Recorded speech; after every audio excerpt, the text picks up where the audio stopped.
हिंदू महाकाव्यों के अनुसार 10 सबसे शक्तिशाली वरदान जो देवताओं द्वारा मनुष्यों, दैत्यों और राक्षसों की तपस्या से प्रसन्न होकर उन्हें दिए गए थे। आप देख रहे हैं मिस्टीरियस हिंदू। तो चलिए अब करते हैं ज्ञान की बात। वीडियो में आगे बढ़ने से पहले हमारे चैनल को सब्सक्राइब अवश्य करें और बेल आइकन जरूर दबाएं।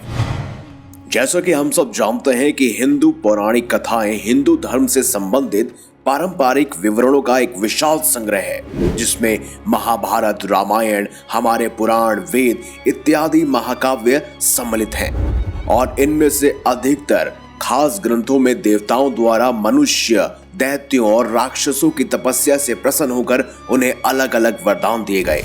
तो आज हम उन्हीं खास 10 सबसे शक्तिशाली वरदानों के बारे में जानेंगे, तो इसीलिए इस वीडियो के अंत तक जरूर बने रहिए। सबसे पहला वरदान स्वयं रावण को प्राप्त हुआ। लंकापति रावण उस समय का सबसे शक्तिशाली राक्षस था। उसने ब्रह्मा जी की 10,000 सालों से भी अधिक कड़ी तपस्या कर उन्हें प्रसन्न किया। पहले तो उसने अमरत्व का वरदान मांगा, लेकिन बाद में उसे एक खास वरदान प्राप्त हुआ कि देवों, गंधर्वों, दक्षों, दैत्यों, देवताओं, किसी भी अन्य राक्षसों से उसका वध नहीं हो पाएगा। लेकिन वो इतना अहंकारी था कि साधारण मनुष्यों को वो इस लायक ही नहीं समझता था कि वो उससे क्षति पहुंचाने के सक्षम रहेंगे। इसीलिए अपने वरदान में रावण ने उनको शामिल नहीं किया और यही उसकी सबसे बड़ी भूल थी। श्री विष्णु हरि ने स्वयं श्री राम के रूप में अवतार लिया, जो कि एक मनुष्य ही थे, और इस तरह श्री राम के हाथों ही रावण की मृत्यु हुई। दूसरा था मेघनाद। रावण पुत्र मेघनाद को ब्रह्मा जी से यह वरदान प्राप्त हुआ था कि यदि वह देवी नकुंभमिला का यज्ञ पूरा कर लेता है तो वह अजय हो जाएगा। तब उसका वध या उसको पराजित करना लगभग असंभव होगा। इसके साथ ही ये भी कहा गया कि अगर किसी ने वह यज्ञ भंग कर दिया तो वही व्यक्ति मेघनाद की मृत्यु का कारण भी बनेगा। और उसका दूसरा वरदान उससे तामसी माया के रूप में भगवान शिव से मिला था। इसी तामसी माया को जब मेघनाद उपयोग में लाता था, तब किसी भी असुर तो क्या, राक्षसों को भी उसको भेद पाना कठिन हो जाता था और तब वह अदृश्य सा होकर शत्रु पर प्रहार करता था। जब वह यज्ञ करने ही जा रहा था, तब ये स्वयं भंग किया लक्ष्मण जी ने और मेघनाद का वध लक्ष्मण जी के हाथों ही हुआ। तीसरे हैं स्वयं पवन पुत्र हनुमान जी। हनुमान जी को ब्रह्मा जी से वरदान प्राप्त हुआ कि किसी भी अस्त्र शस्त्र से उनकी मृत्यु नहीं हो सकती। प्रभु राम और माता सीता ने उन्हें चिरंजीवी होने का वरदान दिया। वरुण देव ने उन्हें समुद्र से रक्षा का वरदान दिया। कुबेर जी से उन्हें गदे की प्राप्ति हुई। बाकी अन्य देवताओं ने भी उन्हें बहुत सारे वरदान दिए थे, जिस वजह से हनुमान जी की शक्ति कई ज्यादा अधिक बढ़ गई थी। अगली थी सावित्री। सावित्री द्वारा मांगा गया वरदान बेहद ही खास था। जब यमराज सावित्री के पति सत्यवान के प्राण हर कर उसे ले जा रहे थे, तो सावित्री भी यम के पीछे पीछे जाने लगी। यम ने बहुत मना किया, परंतु सावित्री पीछे पीछे चलती गई। उसकी इसी दृढ़ निष्ठा और पतिव्रत धर्म से प्रसन्न होकर यम ने सावित्री से वरदान मांगने को कहा। तब सावित्री ने अपने सास ससुर के लिए नेत्र और खोया हुआ राजपाट और 100 पुत्रों का वरदान मांगा। यमराज के तथास्तु कहने पर भी सावित्री उनके पीछे पीछे चलती रही। यमराज ने जब मुड़कर देखा कि सावित्री उनके पीछे पीछे चलती हुई आ रही है, तो वह बोले, मैंने कहा था कि सत्यवान के प्राण छोड़कर तुम मुझसे कुछ भी मांग लो और लौट जाओ। मैं तुम्हें वरदान दे चुका हूँ, फिर क्यों मेरे पीछे चली आ रही हो? सावित्री बोली कि आपने मुझे पतिव्रत होने का वरदान दिया है, परंतु बिना पति के मैं पुत्रवती कैसे हो पाऊंगी? अंत में वरदान के अनुसार यमराज जी ने सावित्री के पति सत्यवान को जीवित कर दिया। सावित्री द्वारा मांगा गया यह वरदान चतुर वरदानों में से एक था। अगला था काल्यवन। काल्यवन के पिता सोशी राय ऋषि त्रिघट राज्य के कुल गुरु थे। उन्होंने भगवान शिव की तपस्या की थी और शिव जी से ऐसा पुत्र मांगा था जिस पर सभी अस्त्र शस्त्र प्रभावहीन हो, युद्ध में उससे कोई भी पराजित न कर पाए। उसका वध श्री कृष्ण ने बड़ी चतुराई से करवाया था। जब काल्यवन और श्री कृष्ण का आमना सामना हुआ, तब कृष्ण एक गुफा में चले गए, जहां मुचुकुंद निद्रा में लेटे हुए थे। मुचुकुंद को देवता इंद्र का वरदान था कि जो भी व्यक्ति उन्हें निद्रा से जगाएगा, तत्पश्चात मुकुचंद की दृष्टि पड़ते ही वो जलकर भस्म हो जाएगा। काले वन ने मुचुकुंद को श्री कृष्ण समझकर लात मारकर उठाया और क्रोधित मुचुकुंद की दृष्टि पड़ते ही वो उसी समय भस्म हो गया। अगले हैं त्रिपुरासुर। इन्हीं राक्षसों का विचित्र वरदान भगवान कार्तिक के द्वारा ताड़कासुर का वध करने के बाद ही लिया गया।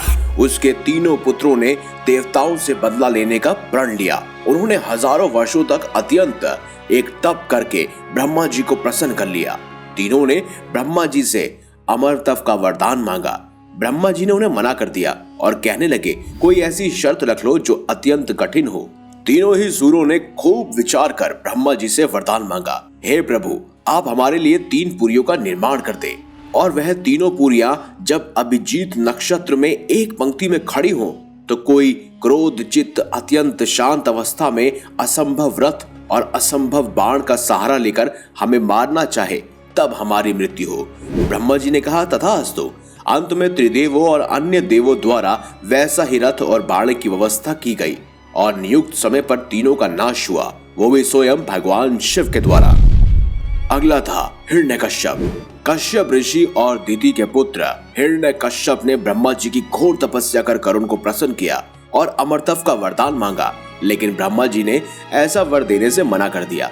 तब हिरण्यकश्यप ने मांगा कि उसे कोई भी असुर, गंधर्व, नर और पिशाच ना मार पाए, कोई भी ऋषि उससे क्रोध में श्राप ना दे पाए, किसी भी अस्त्र शस्त्र से उसकी मृत्यु ना हो। सूर्य, चंद्रमा, अग्नि, जल, नक्षत्र, दक्षों, दिशाओं, क्रोध, वसावा आदि का वह स्वामी बन जाए। ना उसे घर के अंदर मारा जा सके, ना उसे घर के बाहर मारा जा सके, ना उसे रात में मारा जा सके, ना ही उसे दिन में मारा जा सके, ना ही उसे अस्त्रों से मारा जा सके, ना ही किसी शस्त्रों से मारा जा सके। इस वरदान के चलते वह अत्यंत शक्तिशाली हो गया और सभी लोगों पर विजय प्राप्त कर ली। अंत में महान भक्त प्रहलाद ने इनके यहाँ पुत्र के रूप में जन्म लिया और साक्षात नारायण को अपने भक्त प्रहलाद को बचाने के लिए नरसिंह अवतार लेना पड़ा और हिरण्यकश्यप का वध करना पड़ा। अगले हैं ताड़कासुर। ताड़कासुर ऋषि कश्यप का पोता और एक भयंकर राक्षस था। ताड़कासुर ने ब्रह्मा जी की घोर तपस्या की थी। उसकी तपस्या से प्रसन्न होकर ब्रह्मा जी ने उससे वरदान मांगने के लिए कहा। ताड़कासुर ने 2 वरदान मांगे, मेरे समान कोई बलवान न हो और यदि मैं किसी के हाथों मारा जाऊं तो वह शिव से उत्पन्न हो। ब्रह्मा जी से दोनों वर प्राप्त करके ताड़कासुर घोर अन्याय करने लगा और इसीलिए कार्तिक जी का जन्म हुआ, जिन्होंने ताड़कासुर का वध किया था। इसी श्रेणी में अगले हैं भीष्म पितामह।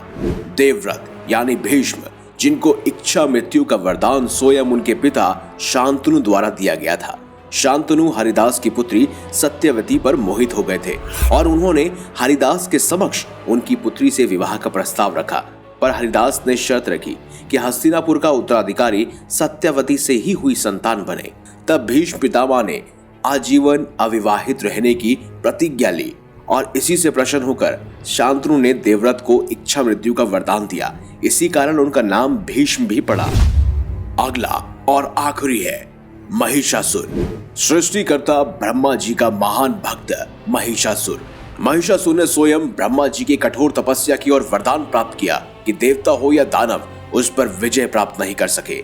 महिषासुर बाद में स्वर्ग लोक के देवताओं को सताने लगा और पृथ्वी पर भी उत्पात मचाने लगा। उसने स्वर्ग पर एक बार अचानक आक्रमण कर दिया और देवता इंद्र को परास्त कर स्वर्ग पर अधिकार कर लिया। तब त्रिदेवों सहित बाकी समस्त देवताओं ने युक्त ऊर्जा से देवी अंबिका को प्रकट किया। देवी अंबिका ने तभी महिषासुर का वध कर दिया था। तो यही थे वो खास 10 सबसे शक्तिशाली वरदान जो मनुष्य, राक्षसों या दैत्यों ने स्वयं त्रिदेवों से या किसी देवता से प्राप्त किए थे। इनमें से आपको कौन सा वरदान सबसे बेस्ट लगा, कमेंट बॉक्स में हमें जरूर बताइएगा। वीडियो अगर आपको अच्छी लगी है तो लाइक कीजिए, हमारे चैनल को सब्सक्राइब कीजिए और ज्यादा से ज्यादा शेयर भी कीजिए।